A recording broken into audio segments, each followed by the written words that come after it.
U.S. President Donald Trump's latest round of global tariffs has rattled financial markets and pushed the world closer to a full-blown trade war.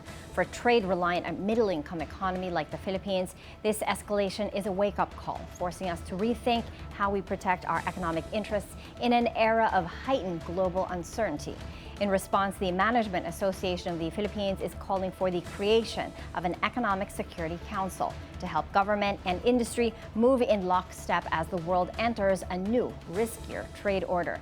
Joining us now to talk about the big picture, possible policy responses, and how Philippine businesses can stay resilient is Rene Almendras, Chair of MAP's National Issues Committee. He is also the immediate past president of the Management Association of the Philippines and has served in key government posts as Secretary of Energy, Cabinet Secretary in charge of the entire cabinet, and Acting Secretary of Foreign Affairs. Hi, Rene. Good to have you with us. Morning, Mikey. Thank you for inviting us. You're the first one to call, and we're here. Yeah, I mean, it's good to have you. Diplomacy has never been this dynamic and this exciting. And you bring a rare dual perspective, having served at the highest levels of government and business. So we're happy to have you today. Thank you. I'm not claiming to be an expert. I think my only advantage is I've been on both sides of the fence. Absolutely. So we're gonna have a good discussion and learn from you. U.S. President Donald Trump is set to impose a 104% tariff on all Chinese goods. What was your initial reaction to this, and were you surprised? To be honest, no. As a matter of fact, this topic of trade war and economic security started last quarter of last year when the possibility of a second Trump presidency became very apparent. Many countries have started discussions on it. I think what comes as a surprise is the veracity and the magnitude of the action. Yeah. People thought, the expectation, it's going to be China versus U.S. But then Liberation Day was everybody. Vietnam, which was considered to be a very good friend of the U.S., got hit with something substantial. We got hit as well. So the act itself is not a surprise, but I think the magnitude and the veracity of the action is a surprise. And the bigger question is, where is this going to go to?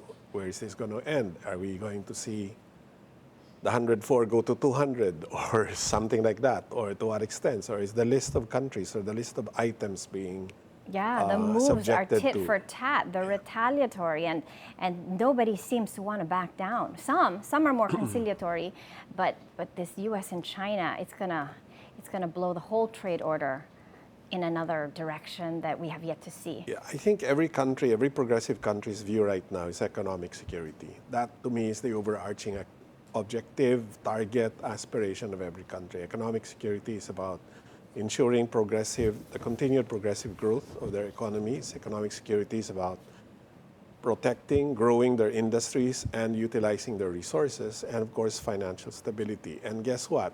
All these actions happening today put at threat everyone's economic security. What that does now is every country needs to maintain their own going economic to try sovereignty. to do its own economic security situation. Sometime in February, I had the privilege of discussing in a group with a former head of a national intelligence agency of one of the G7 countries. And he appropriately described strategies in economic security as something like a soup they have in their country, which does not have a recipe.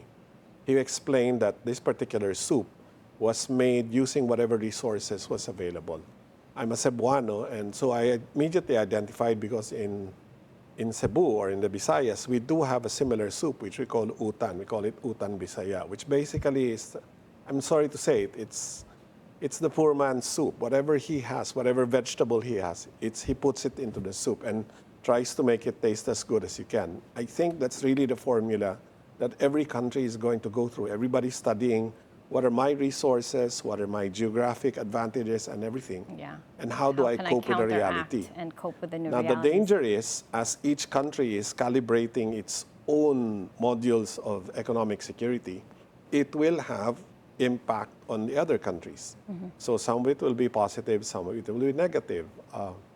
I don't like to use the word push. MAP is not pushing anything. We are a management organization, and we believe in promoting management excellence. We see a situation, we see a problem, we are suggesting a way to manage the Yes. situation. That We are said, suggesting a way to better manage the changes that's happening. Right. So, I mean, it really is about, okay, let's use the word trade war. When there's a war, there are people on the front line.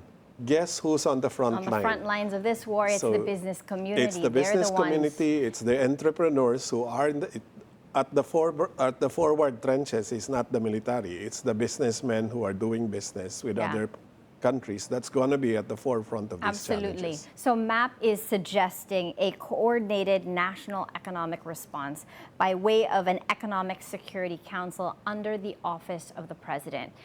What gaps does this council, what gaps will it fill? No, we made that suggestion in the context of we believe that since these guys are going to be at the front line, they should be part of whatever strategic discussion happens. Yeah, and we also believe that there is no big picture approach to this.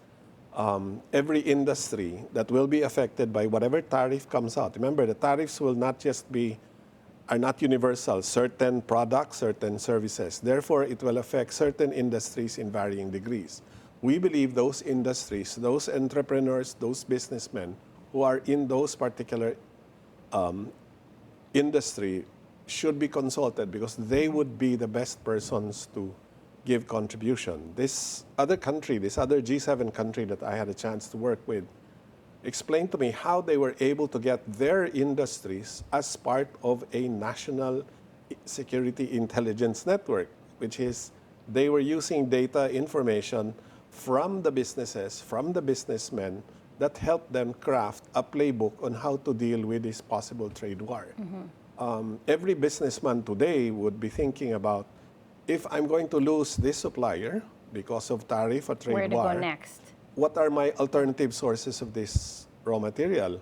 If I'm an exporter, my questions will be, if I will no longer be able to export to sell to this country, what are my other options? You know what the reality is? 17%. Some people said, hey, 17% is not bad compared to 46%. But I'm sorry, if you're a businessman and your net profit margin is not 17%, and some businesses, you're talking single-digit net profit margins, a 17% levy is going to take you under. That's so that's really going to hit hard. Okay. Going back to the recommendation for the Economic Security Council, you recommended government representatives from DOF, NEDA, PEZA, DTI, Labor, and NSA, National Security Advisor, but you stopped short of recommending who from the private sector. Because we believe, Mikey, that the representatives from the private sector will be the ones who will be most affected. Certain industries will be affected in a bigger way. So in a sense, you need to prioritize. If there's going to be action on semicon, on electronics, then the guys there, SAP, should be on the table to discuss what are the challenges to them. Absolutely. You mentioned earlier agriculture. So some of those guys in the agriculture industry need to be there. Like, for example, I just recently found out that we import most, if not all, of our fertilizer.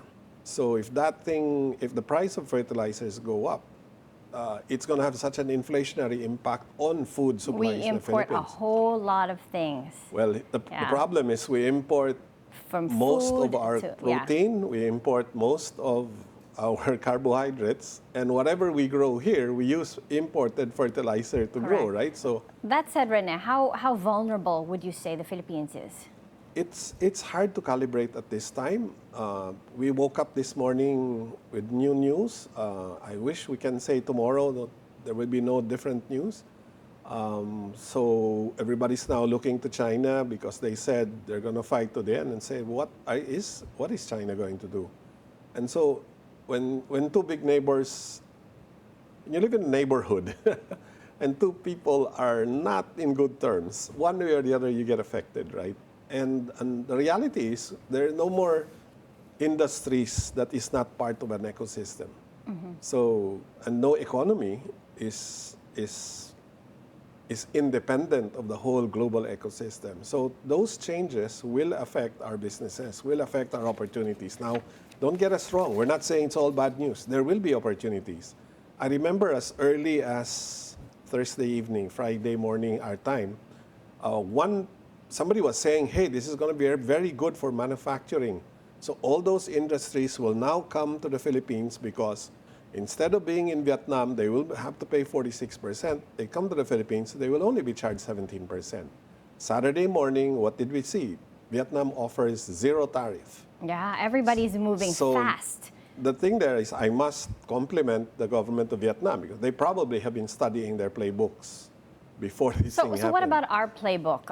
The suggestion for the National Economic Security Council, how soon should they mobilize and how fast can they actually do it? That would really be the objective of that group, which is prepare a playbook. And you know, in sports, a playbook is the coach uses the playbook when he sees how the other team is playing.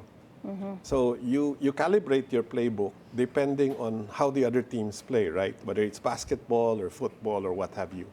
So when he sees that, look, they got good guys in defense, let's go this way, or if they're strong on the right, let's go to the left side. So the recommendation of MAP is really get a group together that is developing a playbook, running analysis, running scenarios, doing data, and says, if we gave this up, because it's all going to be about trade-offs. Mm-hmm. One country will say, give this to me, I'll give this to you. It's going to be about trade-offs. So there needs to be really good preparatory work to be able for you to go to that basketball game and know how to urgency play. is key. What happens, Rene, if we don't act fast enough? The others are going to be acting national level. fast. The others are really acting fast. Singapore, I mean, everybody's watched this video of the Singapore Prime Minister. I think he laid out already a general view of what their playbook is going to be. Clearly, there's been study and there's been analysis to prepare for that. Vietnam is also doing the same thing. The European Union is both on the offensive and on the defensive. The European Union is both on the retaliatory and on the conciliatory mode, depending on which industry, depending on which item. So everybody's trying to get ready for that. Okay, well, thank you, sir. Thank you for your time and for sharing your thoughts on this very dynamic issue with us. Thank you very much for having us.